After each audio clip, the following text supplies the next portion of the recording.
Good morning everyone. इस समय अपने रोड ट्रिप के अंतर्गत हम लोग आए हैं महाकाल की नगरी उज्जैन। हम यहाँ पर महाकाल के दर्शन करने वाले हैं और साथ ही साथ आपको वो दिखाने वाले हैं जिसकी इस समय सारे देश में चर्चा है। तो चलिए चलते हैं। जय महाकाल। एमपी रोड ट्रिप में अब हमारा अगला डेस्टिनेशन है महाकाल की नगरी उज्जैन, और अभी हम झांसी से उज्जैन की तरफ जा रहे हैं। एंड डिस्टेंस है करीब 440 kilometre and estimated time to reach there around 7.5 to 8 hours. और हमने स्टार्ट किया था 1:30 पर, तो ऐसा उम्मीद कर रहे हैं कि हम 8:30-9 बजे तक वहाँ पहुँच जाएं, अगर हम रास्ते पे कहीं रुकते नहीं हैं। इस वक्त हम लोग हैं गुना में और हाईवे पर हम रुके हैं चाय के लिए। साथ में हमने वेज पकौड़ों का ऑर्डर दिया है और उनसे बोला था हमने कि मिर्ची के पकौड़े भी बनाइएगा। तो ये देखिए मिर्ची कितनी बड़ी सी, साथ में स्पेशल टी, चाय और पकौड़ों का आनंद लेते हैं और फिर निकल पड़ते हैं उज्जैन के लिए।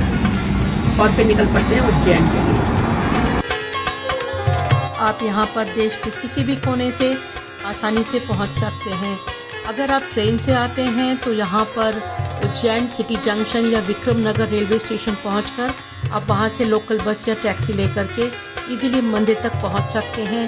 And if you are travelling by air तो यहाँ का जो नियरेस्ट एयरपोर्ट है दैट इज़ इंदौर का अहिल्याबाई होलकर एयरपोर्ट, जो यहाँ से 56 किलोमीटर के डिस्टेंस पर है।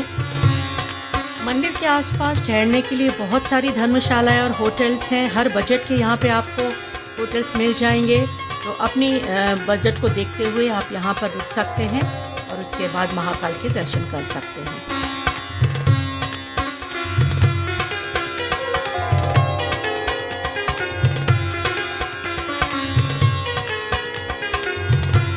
इस जगह की चर्चा न सिर्फ हिंदुस्तान में बल्कि सारी दुनिया में है। ये जगह है महाकाल लोक कॉरिडोर, जो कि काफ़ी भव्य आपको दिखाई दे रहा होगा पीछे, और हम इसकी सैर को चल रहे हैं। देखते हैं क्या कुछ है इसके अंदर देखने में।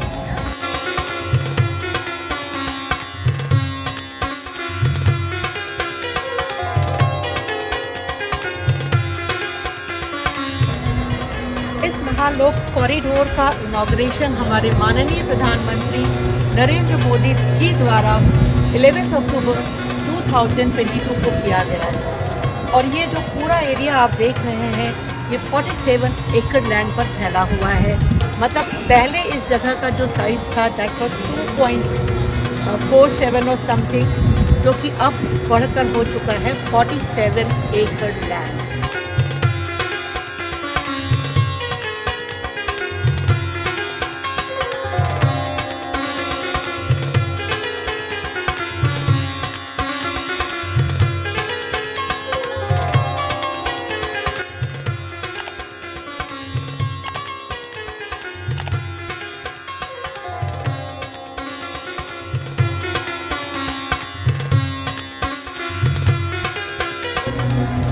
भगवान शिव के 12 ज्योतिर्लिंगों में से एक उज्जैन हमेशा से ही भक्तों के बीच में काफ़ी फेमस रहा है, और इसीलिए दूर दूर से यहाँ पर दर्शनार्थी अपनी मन्नतें पूरी करने आते रहे। श्रद्धालुओं की बढ़ती भीड़ को संभालने और मैनेज करने में ये कॉरिडोर काफ़ी सहायक सिद्ध हुआ है, और अब यहाँ पर करीब 1.5 से 2 लाख श्रद्धालु एक साथ महाकाल के दर्शन कर सकते हैं। इस कॉरिडोर में 108 स्तंभ हैं जो शिव की विभिन्न मुद्राओं को दर्शाते हैं, और साथ ही साथ यहाँ पर एक खास तरह की फाइबर से बनाई गई करीब 190 मूर्तियाँ हैं जो शिव की विभिन्न कलाओं को प्रदर्शित करती हैं। इनमें से कुछ प्रमुख हैं जैसे शिव बारात, समुद्र मंथन, ये सारी मूर्तियाँ आपको यहाँ पर नजर आएंगी। इस कॉरिडोर में घूमते हुए आपको लगातार ओम का घोष सुनाई देगा, जो पूरे वातावरण को और भी पावन और भी मधुर बना देता है। इस जगह पर एक भव्य वेटिंग लाउंज है जहाँ पर एक साथ 20,000 लोग बैठ सकते हैं। तो आप कल्पना कर सकते हैं कि ये पूरा का पूरा महालोक कितना बड़ा होगा। कॉरिडोर में जन सुविधाओं का भी पूरा ख्याल रखा गया है। लेडीज़ और जेंट्स टॉयलेट के अलावा जो भी दिव्यांग हैं उनके लिए ये पूरा रास्ता आरामदायक हो, सुविधाजनक हो, इस बात का भी पूरा ख्याल रखा गया है। जैसा मैंने आपको बताया, पूरे के पूरे कॉरिडोर को घूमने में 5 से 6 घंटे का वक्त लगता है। तो यदि किसी कारणवश आप इतना पूरा समय चलकर नहीं जा सकते हैं तो यहाँ पर बैटरी ऑपरेटेड कार्स भी हैं जिनका आप यूज़ कर सकते हैं और उसके साथ आप इस पूरे कॉरिडोर को बड़े आराम से घूम सकते हैं।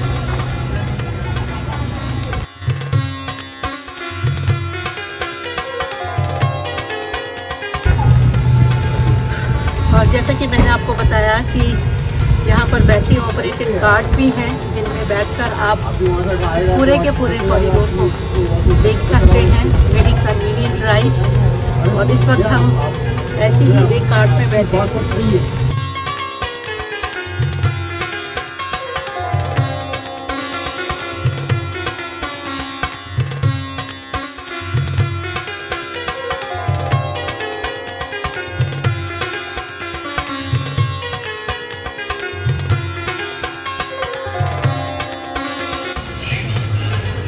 ये आप इस तरफ से आए हैं लेफ़्ट साइड से और राइट साइड में महाकालेश्वर टेम्पल है और इसके पीछे साइड से भी रास्ता है जहाँ से आप आ सकते हैं। लेकिन कॉरिडोर होते हुए अगर आप आना चाहते हैं तो आपको नंदी द्वार से एंट्री लेनी होती है। तो सामने दिखे और ये सामने अंदर जा कर के आपको महाकालेश्वर टेम्पल मिलता है।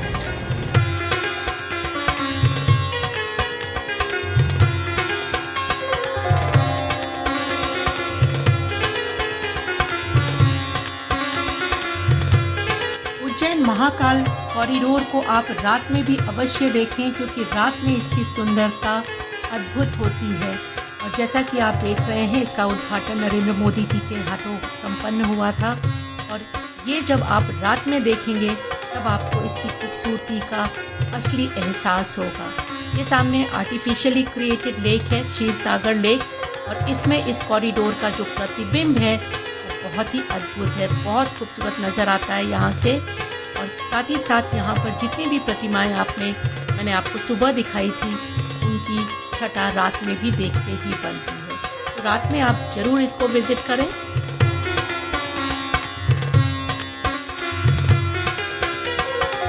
जैसे समुद्र मंथन से अमृत का उत्पन्न हुआ, जब देवता उसको लेके भागे, वो जब अमृत है वो उज्जैनी में यहाँ पे पड़ता है, उज्जैन में शिप्रा नदी में। इसलिए जितने भी 4 जगह सिंहस्थ कुंभ होता है तो उसे कुंभ कहते हैं, लेकिन हमारे उज्जैन में जो होता है उसे हम सिंहस्थ कहते हैं क्योंकि सभी जगह 6-6 साल में लग जाता है। हमारे यहाँ 12 साल में केवल एक ही बार होता है, इसलिए इसे सिंहस्थ कहते हैं। कृष्ण भगवान को हम कहते हैं योग गुरु, ब्रह्म गुरु। उनको ज्ञान कहाँ से प्राप्त हुआ? सांदीपनी से प्राप्त हुआ। सांदीपनी आश्रम है यहाँ पे जहाँ पे कृष्ण भगवान ने शिक्षा 24 कलाएं, जितनी भी उनकी कलाएं थी यहीं से ही प्राप्त हुई।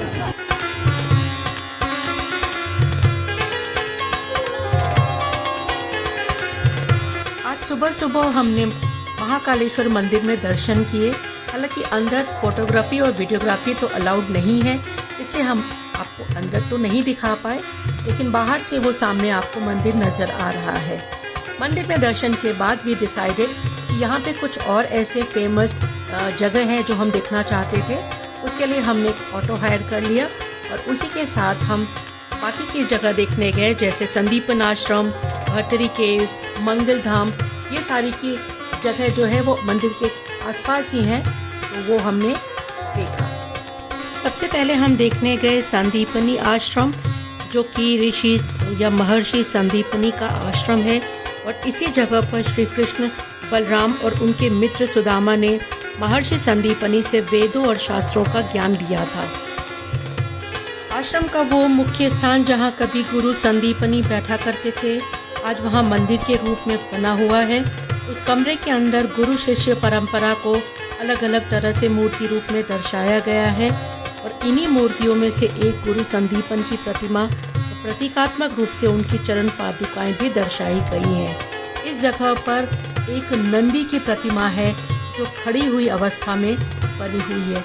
आमतौर पर नंदी की जितनी भी प्रतिमाएं होती हैं वो बैठी हुई अवस्था में होती है।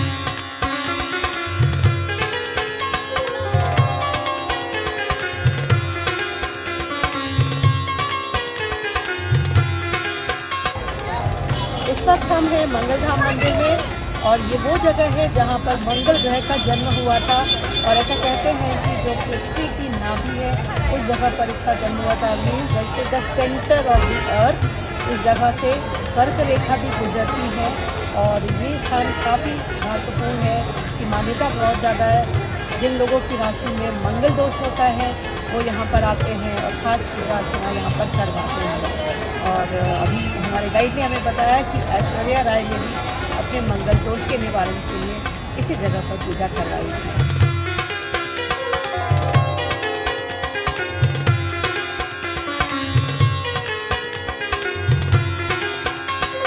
और जैसा कि मैंने बताया कि ये एकमात्र ऐसा स्थान है जहाँ पर दूर दूर से लोग अपनी राशि के मंगल दोष के निवारण हेतु पूजा करवाने के लिए आते हैं।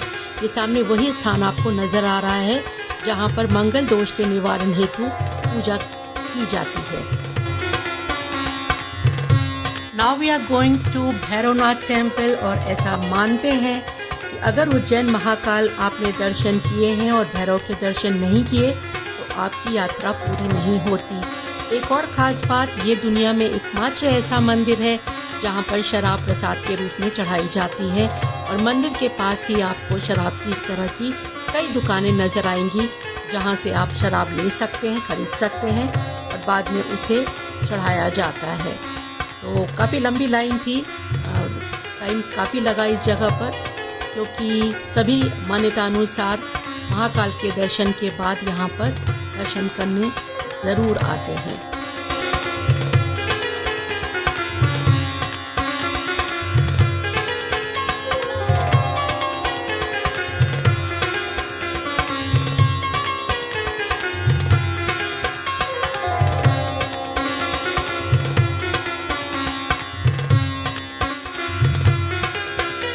Though it was winter season, but because गर्मी बहुत थी और लंबी लाइन में खड़े रहना पड़ा था, तो I was feeling very thirsty और ऐसे में ठंडी ठंडी शिकंजी पीने का अपना ही मज़ा था।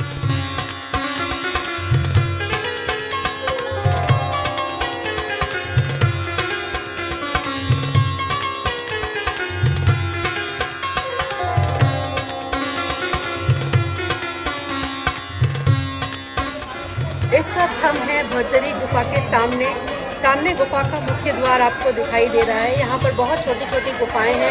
हम इसके अंदर तो नहीं गए थे क्योंकि काफ़ी सफोकेटेड था वहाँ पर और भीड़ काफ़ी थी, इस वजह से हमने बाहर से ही गुफा के दर्शन किए। इस गुफा के बारे में ऐसी मान्यता है कि राजा भरतरी ने यहाँ पर 12 वर्ष तक तपस्या की थी और उनको ऐसा लगता था कि उनकी पत्नी ने उन्हें धोखा दिया है और इस बात से वो काफ़ी आहत थे और यहाँ पर आकर के उन्होंने 12 वर्ष तक तपस्या की थी।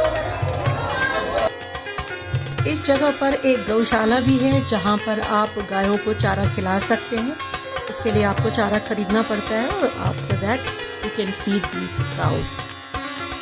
भरतरी गुफाओं के साथ महाकाल की नगरी उज्जैन का हमारा ये सफ़र अब यहीं पर ख़त्म होता है। अगर आप उज्जैन महाकाल दर्शन के लिए आना चाहते हैं तो आपको कुछ बातों का अवश्य ध्यान रखना चाहिए। जैसे कि अगर आप यहाँ आ रहे हैं, कोशिश कीजिए आप वीकडेज में ही यहाँ आएँ, क्योंकि सैटरडे, संडे और मंडे को यहाँ पर काफ़ी भीड़ हो जाती है। इसके साथ दर्शन संबंधी कुछ जानकारी है जो आप इनकी ऑफिशियल साइट पर देख सकते हैं और मैं जैसे आपको शॉर्ट में बता सकती हूँ कि यहाँ पर 2 प्रकार से दर्शन होते हैं। एक तो नॉर्मल लाइन है जिसमें आपको कोई भी पैसा नहीं देना होता है और दूसरी है शीघ्र दर्शन जिसके लिए आपको 250 रुपये अतिरिक्त पे करना होता है to get the entry fast. साथ ही साथ यदि आप गर्भगृह में दर्शन के लिए जाना चाहते हैं तो 750 पर हेड का टिकट है और आप वो टिकट दे करके अंदर गर्भगृह तक जा सकते हैं। यदि आप ऐसी कोई इच्छा रखते हैं तो ये 2 बातें ध्यान रखिए। पुरुषों के लिए धोती कुर्ता अनिवार्य है और महिलाओं के लिए यहाँ पर साड़ी पहनना अनिवार्य है।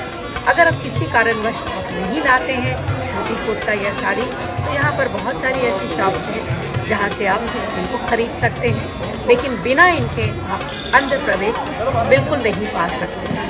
हालांकि जो मैंने यहाँ पर ऑब्जर्व किया वो ये था कि जो फास्ट लाइन है 250 वाली वो सबसे ज़्यादा कन्वीनियंट थी, क्योंकि जो गर्भगृह वाली लाइन थी वो भी बहुत ज़्यादा लंबी थी और अंदर काफ़ी भीड़ थी, धक्का मुक्की हो रही थी। महाकाल को छूने के लिए लोगों में होड़ मची हुई है। इसके विपरीत जो हमने सामने से दर्शन किए, मुझे ऐसा लगा वो काफ़ी अच्छे से दर्शन हुए। वो बात अलग है, कुछ लोगों को ऐसा लगता है कि जब तक वो प्रभु को छू नहीं लेते उनके दर्शन पूरे नहीं होते। बस ये तो है अपने अपने विश्वास की बात। तो आप भी महाकाल के दर्शन के लिए आइए। महाकाल की दृष्टि, कृपा दृष्टि सब पर बनी रहे। इसी के साथ मैं आपकी होस्ट अर्चना श्रीवास्तव आपसे विदा लेती हूँ। अपने अगले एपिसोड में एक और खूबसूरत सफ़र पर मैं आपसे फिर मिलूँगी। तब तक चैनल को लाइक और सब्सक्राइब करना ना भूलें। अपना और अपने परिवार का बहुत ख्याल रखें। जय महाकाल।